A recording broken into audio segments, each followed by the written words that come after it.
quando a porta do nosso apartamento na Barra da Tijuca, uma porta de carvalho maciço que custou mais do que o meu salário anual na época, se fechou atrás de mim com um estrondo seco e final, senti o vento frio e úmido de uma noite chuvosa do Rio de Janeiro me atingir em cheio. Eram 3 da manhã, e o silêncio pesado da madrugada na Avenida Lúcio Costa só era quebrado pelo som das ondas distantes e pelo barulho incessante da chuva que caía.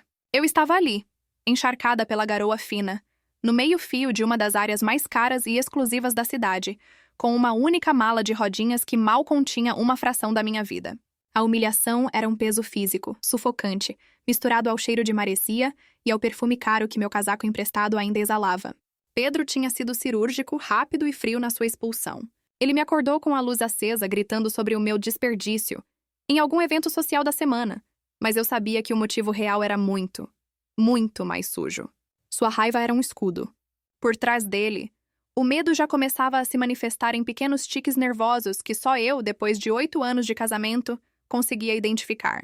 Olhei para o reflexo embaçado do meu rosto no vidro escuro da portaria de luxo, vendo uma mulher de 30 e poucos anos com o rímel levemente borrado, mas com um fogo inesperado nos olhos. Aquele era o fim da fachada de casal de sucesso que havíamos construído, tijolo por tijolo, sobre uma fundação podre de mentiras e ambição. Ele me jogou para fora como se eu fosse um objeto descartável, um erro de cálculo em sua vida perfeitamente orquestrada. Mas cometeu um erro colossal. Ele me subestimou completamente. E ele jamais poderia ter imaginado que o objeto que ele acreditava ter descartado era, na verdade, a única pessoa com a chave mestra para o seu segredo mais sombrio. A mala. Uma Samsonite bege barata que ele insistiu que eu usasse para não arranhar as Louis Vuitton. Carregava mais do que algumas roupas velhas. Carregava a semente da minha vingança. Enquanto ele me empurrava para fora do elevador privativo, repetindo a plenos pulmões que eu não tinha nada, que eu era completamente dependente do seu sucesso e que, legalmente, a nossa separação me deixaria na miséria. Uma calma gélida se instalou em mim. Era a calma que antecede uma tempestade tropical. Aquela em que o céu fica estranhamente silencioso e a pressão atmosférica cai drasticamente, sinalizando um evento de força incontrolável. Ele pensava que havia me destruído, reduzido a nada, a uma sombra na chuva, forçando-me a depender da caridade de amigos, ou pior, de uma família que sempre me viu como um fardo. Ele não tinha ideia do quanto eu o havia estudado, do quanto eu havia percebido seus padrões, seus medos, seus hábitos digitais e, mais crucialmente, a obsessão patológica que ele tinha em esconder um ativo específico do mundo, das autoridades e, claro, de mim. Ele me expulsou de sua casa. O que ele não sabia era que eu tinha acesso a seu cofre. Lembrei-me dos primeiros anos. Pedro era encantador, um empresário com a lábia de um político e o olhar faminto de quem acabara de descobrir o jogo do poder. Nascido em uma família de classe média alta em São Paulo, ele se ressentia profundamente do que ele chamava de mediocridade confortável de seus pais. Ele queria o topo, o reconhecimento, o status inquestionável que só milhões muito visíveis podem comprar. Eu, uma recém-formada em arquitetura de Minas Gerais, me sentia arrebatada pelo seu ímpeto, pela sua promessa de um futuro grandioso. Aos poucos, porém, o encanto deu lugar à vigilância. Ele me ensinou que em nosso círculo social tudo era fachada, uma cortina de fumaça que deveria ser mantida a todo custo. As viagens para Trancoso e Fernando de Noronha, os jantares no Fasano, os relógios suíços, tudo fazia parte de uma narrativa cuidadosamente construída para atrair investidores e selar negócios. Mas a paranoia dele com o dinheiro era palpável. A cada novo contrato, a cada pico de sucesso, ele não ficava mais relaxado, mas sim mais tenso. Ele falava sobre proteção de ativos, otimização fiscal e estruturas de holding complexas, com uma voz baixa e quase conspiratória, sempre longe de qualquer ouvinte. Era um medo de perder o que ele tinha, misturado a um desejo insaciável de esconder o que ele realmente tinha. Aquele acesso que ele achava que eu desconhecia não era físico, não era uma chave escondida debaixo de um vaso de planta. Era digital, etéreo, mas possuía o poder de pulverizar sua reputação e, mais importante, de liquidar a fortuna que ele havia desviado e guardado longe do alcance de qualquer divórcio. Era o acesso ao portal de controle de uma offshore, uma empresa de fachada que ele usava para gerenciar um portfólio de imóveis de luxo no exterior e fundos de investimento que ele jurava não possuir. A ironia era cruel. Ele me expulsou por considerar minha presença um risco para sua imagem, mas me deu o tempo e o motivo perfeitos para acionar a bomba relógio que eu tinha descoberto por acaso, meses antes. O som da chuva limpava a rua, mas não a mancha que ele havia deixado em minha alma. Naquele momento, no meio-fio molhado, a ex-esposa, a arquiteta submissa, a figura decorativa, morreu. Nasceu ali uma executora fria e determinada, disposta a usar a única arma que Pedro jamais imaginou que estivesse ao meu alcance para garantir não apenas a minha sobrevivência, mas a sua completa e merecida queda. A vida com Pedro era uma peça de teatro de alto orçamento ambientada nos palcos mais desejados do Brasil. E meu papel era ser a coadjuvante perfeita, elegante, discreta, sempre um passo atrás, mas nunca invisível. Ele me vestiu, me ensinou a falar, me apresentou aos círculos certos, moldando-me na versão da esposa que ele achava que merecia, a peça que se encaixaria perfeitamente no seu tabuleiro de xadrez social. O apartamento na Barra, com seus 500 metros quadrados, vista para o mar e decoração minimalista de revista, não era um lar, era um showroom do seu sucesso, um monumento à sua capacidade de ascender. E eu era parte da curadoria. Ele se gabava em rodas de amigos sobre a nossa estabilidade invejável, sobre como ele havia transformado uma menina do interior em uma primeira-dama social. E a condescendência em sua voz fazia meu estômago embrulhar. Mas eu sorria, bebia meu champanhe e anotava mentalmente cada deslize, cada detalhe que ele deixava escapar. A agressividade passiva dele era a força motriz do nosso relacionamento. Ele controlava tudo. O limite do meu cartão de crédito, que ele carinhosamente chamava de mesada para luxos essenciais, minhas amizades, e até mesmo a frequência com que eu visitava minha mãe no interior de Minas. Eu estava presa em uma gaiola de ouro, comendo do bom e do melhor, mas sufocada pela ausência de liberdade e, pior ainda, de respeito. A paranoia de Pedro sobre as finanças começou a se intensificar há cerca de 3 anos. Logo após o fechamento de um negócio multimilionário de incorporação em Santa Catarina, um projeto que o catapultou para a estratosfera dos empreendedores brasileiros, ele começou a ter longas chamadas de vídeo noturnas em seu escritório, trancado a 7 chaves, falando em códigos e jargões que ele jamais usara antes. A chave era a palavra maresia. Ele a repetia para o telefone em sussurros apressados, alternando com menções à estrutura e ilha fiscal.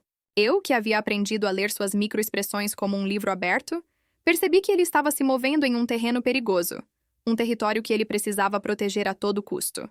Ele se tornou obsessivo com a segurança digital. Novas senhas a cada mês, autenticação de 2 fatores em tudo, e um computador de mesa na sala de trabalho que ele formatava a cada 6 meses, alegando ser apenas boas práticas de higiene digital. Mas o medo em seus olhos ia além de simples segurança de dados. Era o pavor de ser descoberto, de que aquela fachada impecável desmoronasse sob o peso de uma auditoria ou de uma investigação da Receita Federal, o que o tornava. Um mestre na dissimulação era o fato de ele manter um rastro de dinheiro limpo e auditável no Brasil. Uma quantia substancial, mas que era apenas a ponta do iceberg. O grosso, a verdadeira fortuna, o que ele chamava de seu plano B definitivo, estava meticulosamente escondido no exterior. Ele se gabava de ser um visionário financeiro, mas na realidade era apenas um covarde com muito dinheiro, com medo de compartilhar, e mais ainda, de perder. Sua maior agressividade era a de negar minha participação em qualquer coisa que não fosse a decoração da casa ou a escolha do vinho. Qualquer tentativa de discutir negócios, de mostrar a ele os gráficos de mercado que eu secretamente estudava, era recebida com um riso seco e condescendente. "Você cuida da beleza, eu cuido da inteligência, querida", ele dizia, e o apelido saía de seus lábios como uma ofensa calculada. Essa atitude de superioridade foi o que me fez cavar. Não por dinheiro no início, mas por autopreservação e mais tarde por vingança. Ele havia se esquecido de que, antes de me tornar a esposa de Pedro, eu era uma mulher inteligente, formada em uma das melhores universidades do país, com uma mente analítica aguçada e que o tédio daquela vida luxuosa havia me transformado em uma observadora implacável. Eu não estava mais prestando atenção no vestido que ele me comprava, mas sim no padrão de comportamento dele, nas rotas que ele fazia em seu carro blindado, nas palavras-chave que ele digitava quando pensava que eu estava dormindo. A curiosidade se transformou em investigação, e a investigação me levou ao que ele mais temia. Ele me ensinou que o mundo dos negócios de elite era uma selva. E na selva, a única regra é a sobrevivência do mais apto. E o mais apto nem sempre é o mais forte, mas sim o que vê o que os outros ignoram. Pedro me via apenas como uma peça bonita. Eu me via como o ponto cego da sua segurança, a falha de sistema que ele nunca se deu ao trabalho de corrigir. E enquanto ele dormia profundamente naquela noite de chuva, convencido de que havia me despachado para a irrelevância, eu já estava no meio do caminho para reescrever a única narrativa que importava. A dele. A descoberta do segredo não foi um evento explosivo, com envelopes deixados por engano ou conversas acidentalmente ouvidas. Foi o resultado de um machine learning pessoal, uma análise fria e contínua de padrões de comportamento e dados digitais que Pedro jamais imaginou que alguém pudesse processar. Minha mente de arquiteta, acostumada a decifrar plantas complexas e a encontrar a lógica estrutural por trás do caos, aplicou-se ao seu mundo. Eu comecei a notar a coincidência entre as datas de suas viagens inesperadas para Miami e as renovações de senhas em um servidor que ele acessava em um navegador anônimo, sempre usando a mesma frase de segurança para validar o login. A frase era: "O mar cura TD". Uma referência a um antigo provérbio que ele dizia quando estava estressado, mas que para mim, agora, soava como a senha de um reino escondido. O mar era a chave. A maresia que ele sussurrava ao telefone. Um dia, há 7 meses, enquanto Pedro estava em uma reunião de emergência em São Paulo, e eu fingia procurar uma receita de culinária para impressionar uns amigos dele. Usei meu acesso ao seu sistema de gerenciamento de documentos na nuvem, onde ele guardava os arquivos inócuos. Eu sabia que ele jamais usaria o principal para dados sensíveis, mas ele tinha um sistema de duplicação, um reflexo do seu medo de perda. Foi ali que encontrei uma pasta criptografada com o nome de um antigo cliente que já havia falido: Projeto Aurora. Usei o que eu chamo de algoritmo da intimidade. Uma sequência de números e datas que ele usava em todas as suas senhas importantes. O ano de fundação da empresa de seu pai, o aniversário de sua falecida avó, o número do apartamento de solteiro. Combinação após combinação, a pasta finalmente se abriu.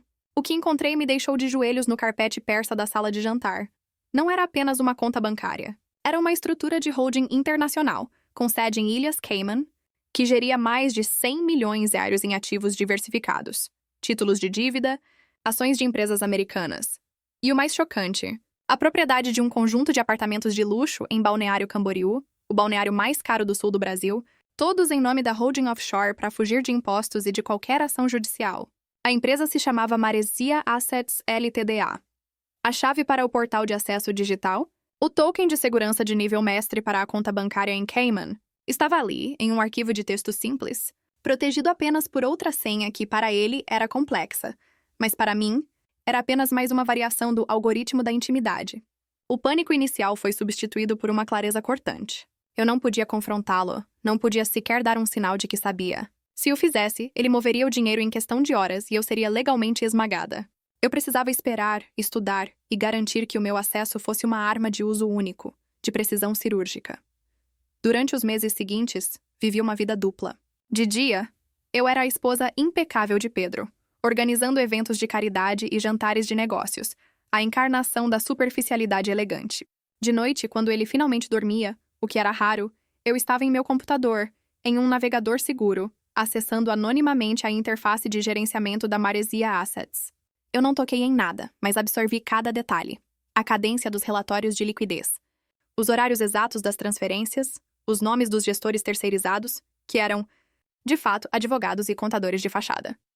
Meu objetivo não era roubar, mas entender a estrutura de poder. Eu precisava saber onde estava o ponto de estrangulamento. O nó que, se desfeito, faria toda a teia financeira desmoronar em um instante. Eu estava me preparando para uma guerra, não um divórcio comum. Eu estava catalogando as provas de sua evasão fiscal, de suas fraudes documentais e de sua profunda hipocrisia, tudo escondido sob o verniz de homem de sucesso. Ele me deu uma vida de luxo, mas o que ele realmente me deu foi a educação para ser a sua própria carrasca financeira. E ele jamais desconfiou, pois estava muito ocupado olhando para a imagem de si mesmo que havia criado, e não para a mulher silenciosa que estava sentada na penumbra, digitando, aprendendo e, finalmente, planejando a sua ruína. O catalisador da minha expulsão foi absurdamente trivial na superfície, mas a explosão por trás dele era o medo puro de Pedro. Ele estava sob intensa pressão. Um grande projeto em São Paulo estava atolado em problemas regulatórios e ele havia feito uma aposta financeira arriscada, usando parte dos fundos da Maresia Assets, o que era um erro de principiante. Naquela noite, ele chegou em casa do Rio Galeão com o rosto pálido e os olhos injetados. Eu, inocentemente com a minha performance de esposa dedicada, perguntei sobre o dia dele. Ele explodiu. A raiva era uma cortina de fumaça, eu sabia, mas ele a usou para me destruir. Você não entende nada, Lúcia. Nada! Você vive em uma bolha de seda que eu paguei, gastando dinheiro com seus projetos de caridade inúteis. Seu cérebro não tem capacidade para entender o que é lidar com 50 milhões de dólares em jogo. Ele gritou, quebrando uma taça de vinho na parede da sala de estar. O vinho tinto escorreu pela obra de arte moderna que ele havia acabado de comprar, um símbolo perfeito da sua destruição descontrolada. Você é um peso morto, uma dependente. Se algo acontecer com a empresa, se a receita bater na porta, você acha que eu vou te proteger? Você vai junto, na lama, e eu vou rir por ter assinado aquele acordo pré-nupcial ridículo que te deixa com zero. A palavra zero ecoou no ambiente de mármore e vidro. Eu o olhei. Não com medo, mas com uma curiosidade fria. Pedro, o que aconteceu com o projeto em São Paulo? O dinheiro sumiu? A precisão do meu questionamento o atingiu como um tiro. Ele cambaleou. Ele nunca discutia detalhes. Ele só discutia problemas. Eu havia tocado em seu ponto nevrálgico. O dinheiro em Maresia Assets estava momentaneamente preso por uma manobra errada. Ele não podia sacá-lo sem detonar o alarme de segurança, e a pressão externa estava o deixando à beira de um colapso. Aquele momento foi o ponto de não retorno. Ele soube instintivamente que eu sabia demais. Não o quê, mas que havia algo profundo e sujo. Seu pânico virou violência verbal, a única que ele se permitia. Ele agarrou meu braço, me arrastando pelo closet e jogando o que ele considerou serem minhas roupas mais inúteis e baratas, as que eu tinha antes de conhecê-lo, em uma mala de rodinhas. Você está fora, agora! Eu não preciso de mais um risco por perto! Arruma suas coisas de vadia pobre e suma daqui antes que eu ligue para a segurança. O acordo pré-nupcial é cristalino. Você não leva nem o sabonete. A casa é minha, o carro é meu, a vida é minha. Você não existe sem mim. A humilhação era o combustível da minha reação. Eu me soltei dele. Ajustei o casaco sobre o ombro e olhei diretamente em seus olhos turvos de ódio e medo. Você tem razão, Pedro. Não existo sem você. Mas você não tem ideia do quanto eu sei da sua vida. E você não vai rir por muito tempo. Eu não gritei, não implorei. Usei o tom de voz que ele usava ao fechar grandes negócios. Calmo, definitivo, fatal. Ele riu, uma risada nervosa e incrédula. Acha que tem alguma coisa contra mim? Tenta, Lúcia. Tenta me derrubar e você vai parar na rua em uma pensão barata. Eu sou intocável! Essa palavra, intocável, foi o gatilho. Era o ponto final de todos os seus anos de arrogância, de desrespeito, de me tratar como um enfeite. Peguei a mala que ele havia enchido com escárnio e saí. Não olhei para trás. A expulsão não foi um ato de destruição para mim. Foi uma libertação estratégica. Ele havia me dado exatamente o que eu precisava. O isolamento legal e a motivação para agir sem o risco de ter minha ação rastreada ou monitorada dentro de casa. Naquele momento, no elevador que descia para a portaria, o medo que senti não era o do futuro incerto, mas sim o de falhar na execução do meu plano. Ele me deu uma mala e a rua. Eu tinha em minhas mãos o código para explodir o seu império. O jogo não havia acabado. Na verdade, ele acabara de começar, e Pedro, com sua arrogância de predador, havia me dado o primeiro movimento. O peso daquela mala de rodinhas, sob a chuva, era a âncora que eu precisava para não hesitar. A primeira hora na rua foi um teste de resiliência. Eu não chorei. Eu estava imersa em uma adrenalina fria, a mesma que senti quando entreguei meu projeto final de graduação, sabendo que era o melhor trabalho da minha turma. Parei na primeira farmácia de conveniência 24 horas, peguei meu celular e liguei para o único número que importava. Não era para um táxi ou para uma amiga chorosa. Era para a doutora Heloísa Pires, uma advogada de família e empresarial que eu conheci em um dos eventos de caridade de Pedro.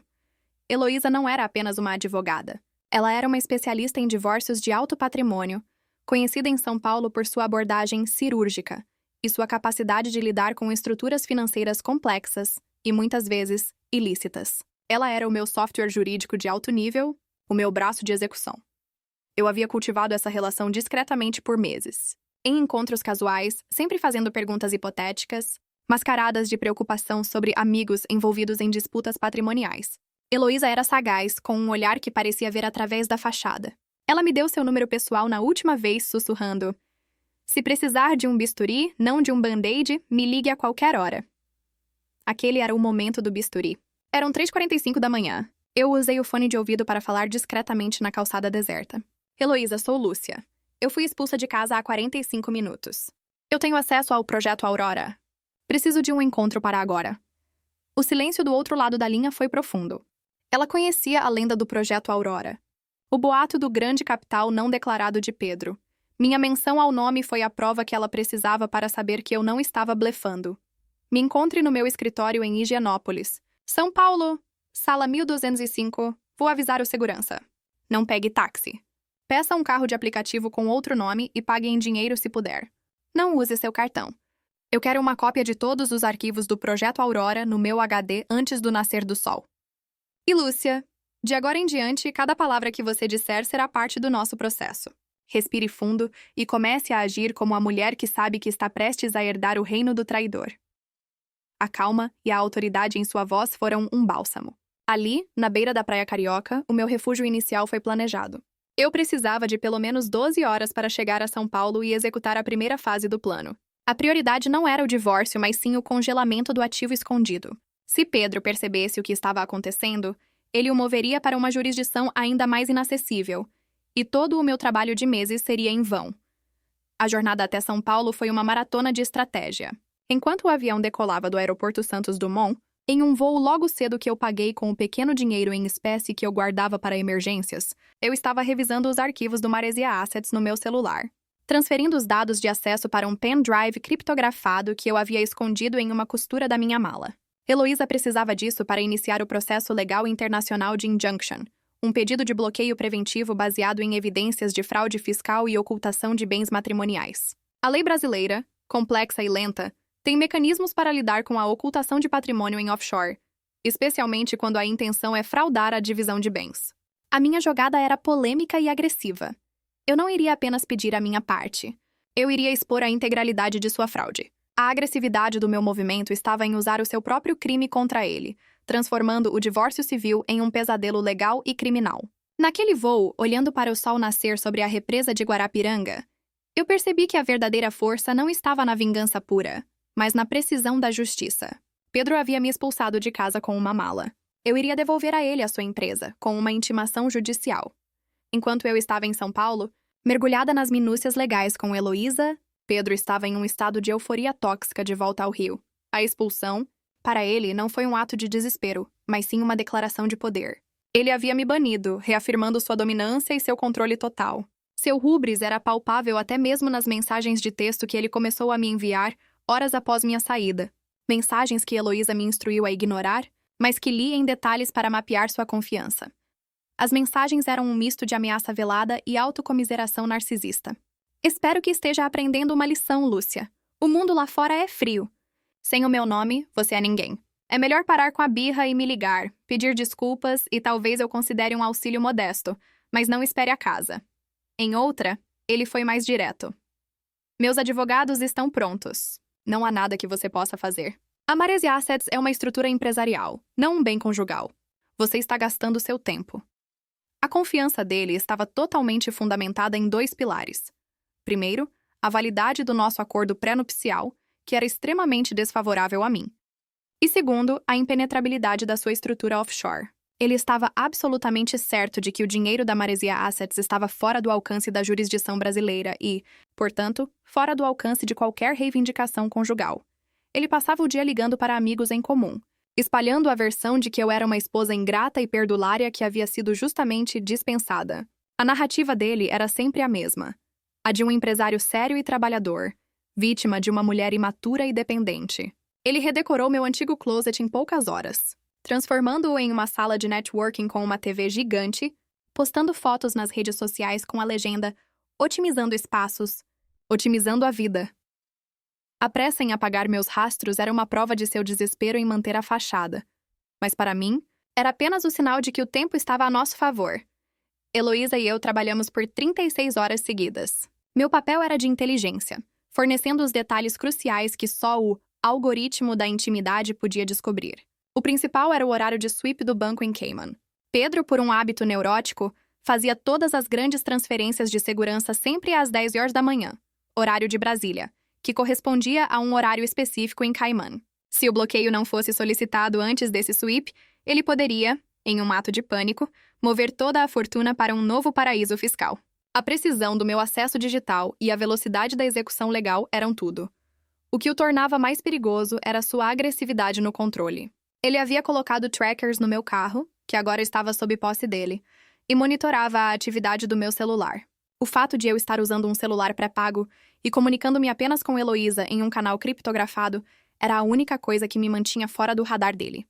Ele estava esperando que eu agisse como uma vítima, chorando e implorando por um acordo. Ele estava esperando que eu usasse um advogado comum de divórcio, que pediria pensão e uma parte da holding brasileira dele, a fachada legal. Ele nunca poderia prever que eu usaria a fraude fiscal internacional dele como o ponto de entrada para o meu ataque. Essa espera, essa calma estratégica, era a parte mais difícil. Eu estava em um luxuoso hotel em São Paulo, pago por Heloísa, que estava investindo no caso, mas minha mente estava presa na rotina dele. Eu visualizei cada movimento dele: o café, a reunião com o contador, o acesso ao portal da maresia. Essa meticulosidade, a paciência aprendida em anos de silêncio observacional, era o que ele não possuía. O machine learning me ensinou que o ponto de ruptura em qualquer sistema complexo é sempre onde a confiança é mais forte. Pedro confiava na lei de Kaiman. Ele confiava que meu desespero me faria cometer um erro. Sua arrogância era a senha final que eu precisava para a sua completa aniquilação. O momento de execução foi dramático, e o silêncio na sala de reunião da Heloísa era quase ensurdecedor. O relógio marcava 9h55 da manhã, horário de Brasília. Faltavam 5 minutos para o horário de sweep de Pedro. O momento em que ele finalizaria a transferência de rotina de uma parte dos fundos para um investimento na América Central, um movimento que poderia blindar a quantia por mais alguns meses. Se ele fizesse essa movimentação, o bloqueio se tornaria exponencialmente mais complexo e demorado. Heloísa, com sua equipe de especialistas em direito internacional, estava pronta. Eu, vestida com uma camisa social alugada e com as mãos tremendo levemente sobre o teclado de um laptop ultra seguro, era a ponta da lança. Meu acesso não era legal, mas era crucial. Eu precisava fornecer o endereço IP e as credenciais exatas que Heloísa precisava para a notificação de emergência ao Banco de Cayman. Ela havia conseguido uma ordem judicial preliminar e sigilosa no Brasil, alegando justa causa para a apreensão de bens ocultos, mas o gatilho final era meu. Eu era a hacker do meu próprio casamento. Às 9h58, Heloísa sussurrou: "Agora, Lúcia, o acesso mais profundo." Digitei a senha. Não era o Mar Curatê. Era uma variação que eu havia rastreado de seu histórico. Maresia é meu segredo. O portal da Maresia Assets se abriu no meu browser. Ali estava na tela a fortuna de 100 milhões de hours que ele jurava não existir, listada em várias moedas, pronta para a movimentação rotineira. Heloísa e sua equipe, monitorando a conexão, dispararam a notificação legal de bloqueio, alegando fraude contra patrimônio conjugal e evasão fiscal comprovada para a jurisdição de Cayman. O processo, baseado na prova que eu havia fornecido, as planilhas internas de controle da Maresia Assets que listavam Pedro explicitamente como beneficiário máximo, era inegável. A espera foi de 2 minutos. Para mim, pareciam 2 horas. Eu via o timer na tela da Maresia Assets, contando os segundos para a movimentação automática. E então, às 10h30, a tela de status mudou. Não havia a confirmação da transferência de Pedro. Em vez disso, um aviso em inglês brilhante e ameaçador surgiu no meu monitor. Account frozen, litigation hold placed by order of the Grand Court of the Cayman Islands.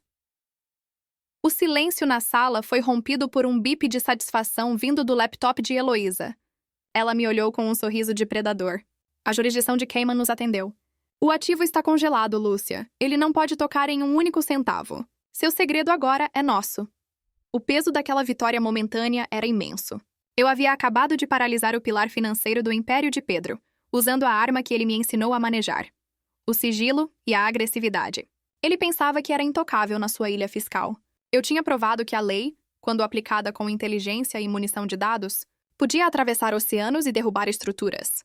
O timing do meu acesso, minha paciência em esperar pelo ponto exato de vulnerabilidade, era a chave. Se eu tivesse agido um dia antes, ele teria suspeitado. Se eu tivesse agido um dia depois, a fortuna estaria perdida. Eu havia usado o meu acesso, a informação que ele havia escondido de mim, para iniciar a sua destruição financeira. Eu era a guardiã do segredo, e agora eu era a executora da sua ruína. O mais curioso de tudo era que ele tinha escondido esse dinheiro de mim para evitar que eu tivesse qualquer participação nele em um divórcio. Agora, a existência desse dinheiro escondido era a única coisa que me garantia uma fatia substancial do seu patrimônio total, e era a prova cabal da sua má-fé. Ele me deu a mala para sair. Eu usei o acesso que ele escondeu para garantir que ele ficasse sem nada para esconder. O telefone da Heloísa tocou 10 minutos após o congelamento. Era Pedro, ligando de um número restrito, a voz embargada e distorcida por uma raiva pura e descontrolada. Ele havia descoberto. A movimentação rotineira falhou, e o alerta do Banco de Cayman o informou que uma litigation hold havia sido colocada na Maresia Assets. O polêmico e o agressivo da situação se concentraram em sua voz. "Lúcia, o que você fez? O que diabos é essa palhaçada em Cayman? Meu dinheiro! Seu jogo sujo! Eu vou acabar com você, sua vagabunda! Você está tentando me roubar. Eu vou te processar por fraude, por espionagem digital, por tudo.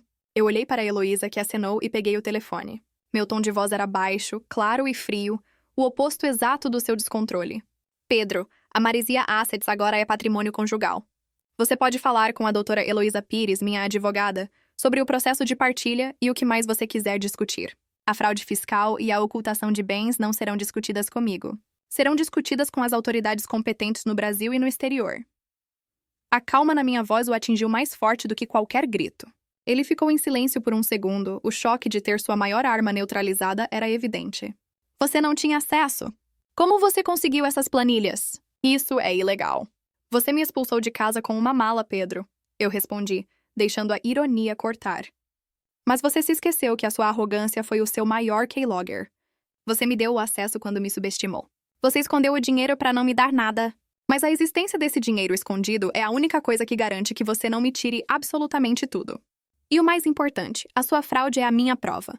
Sua obsessão por ter zero no Brasil é o que vai te levar à ruína. E eu tenho as cópias. Todas. O nível de agressividade dele escalou para o desespero. Ele me ameaçou com o pior, com a destruição social, com a desgraça pública, alegando que ele me faria pagar por cada centavo bloqueado.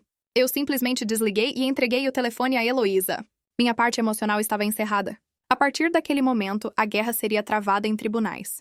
A jogada dele, de me expulsar com o máximo de humilhação e na certeza de que eu era inofensiva, deu-me a cobertura perfeita para agir como uma agente externa.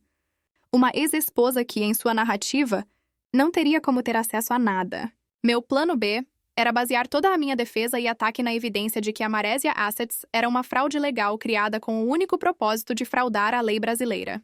O curioso e o polêmico se fundiram na manchete que Heloísa garantiria que vazasse para a imprensa especializada. Empresário do setor imobiliário tem 100 milhões bloqueados em paraíso fiscal em disputa de divórcio por alegação de fraude. A reação do círculo social de Pedro foi imediata e cruel. No Brasil, o sucesso é invejado, mas a queda é celebrada. O agressivo do meu contra-ataque era que ele perderia não apenas o dinheiro, mas o que ele mais prezava, o status de intocável. Ninguém mais queria sentar à mesa com um homem que poderia ser o foco de uma investigação fiscal. O machine learning me ensinou que a retenção em uma história de vingança está na inversão súbita e completa do poder. Ele me viu na chuva com uma mala. Eu o coloquei na mira do fisco. O jogo havia virado, e a arrogância dele era agora o meu maior trunfo. A partir daquele ponto, era apenas uma questão de tempo até que o castelo de cartas desmoronasse sob o peso da sua própria mentira. A humilhação que ele me impôs estava prestes a ser devolvida a ele, amplificada pelo palco da elite brasileira. O golpe foi devastador.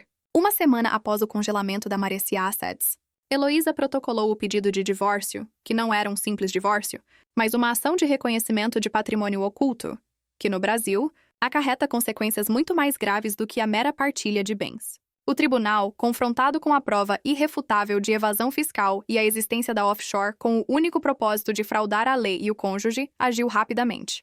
A polêmica e a agressividade da nossa ação garantiram uma liminar que não apenas bloqueou os 100 milhões de euros em Cayman, mas também determinou a indisponibilidade dos bens da holding brasileira de Pedro, a empresa que ele usava como fachada. O efeito dominó foi imediato.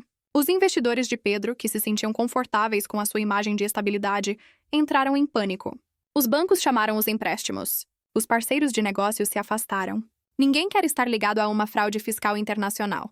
A reputação que ele havia levado uma década para construir desmoronou em menos de 48 horas. Os jornais de economia, abastecidos por vazamentos estratégicos de Heloísa, expuseram o caso como um exemplo de cobiça e queda no alto escalão, citando a engenharia fiscal duvidosa e a traição conjugal como catalisador da investigação. O curioso agora era a reação de Pedro. De magnata arrogante, ele se transformou em uma figura patética. Ele ligava incessantemente para o meu celular antigo, que Heloísa usava como linha de isca, implorando, ameaçando e, finalmente, chorando. Lúcia, por favor, me descongela. Eu perdi tudo. Ninguém quer fazer negócios comigo. Eu vou pra cadeia! É o meu nome. Eu vou te dar o que você quiser, mas desfaça isso. A agressividade inicial dele havia se transformado em uma súplica desesperada, e a satisfação da justiça era inegável. Ele não havia perdido apenas dinheiro. Ele havia perdido o seu valor, o seu status social, a única coisa que realmente importava para ele. Eu, a mulher que ele considerava dependente e inútil, havia lhe tirado a base de seu poder. Heloísa, agindo com a precisão de um software de litígio, usou a fraqueza dele. Negociamos um acordo. Eu não queria os 100 milhões inteiros. Eu queria a minha parte justa. Mais uma compensação por danos morais e por expor sua fraude, mas, acima de tudo, eu queria a sua confissão pública de má-fé. O acordo final foi brutal. Uma fatia substancial da Maresia Assets para mim, o pagamento de todas as custas legais e uma cláusula de não contestação que, na prática, o obrigava a admitir que havia tentado me fraudar. Ele aceitou. Não tinha escolha. Sua vida estava em ruínas, e a única maneira de evitar um processo criminal completo era concordar com a nossa partilha. Ele me deu a mala para sair. Eu garanti que ele ficasse com o peso de uma investigação fiscal. A vitória não era apenas financeira.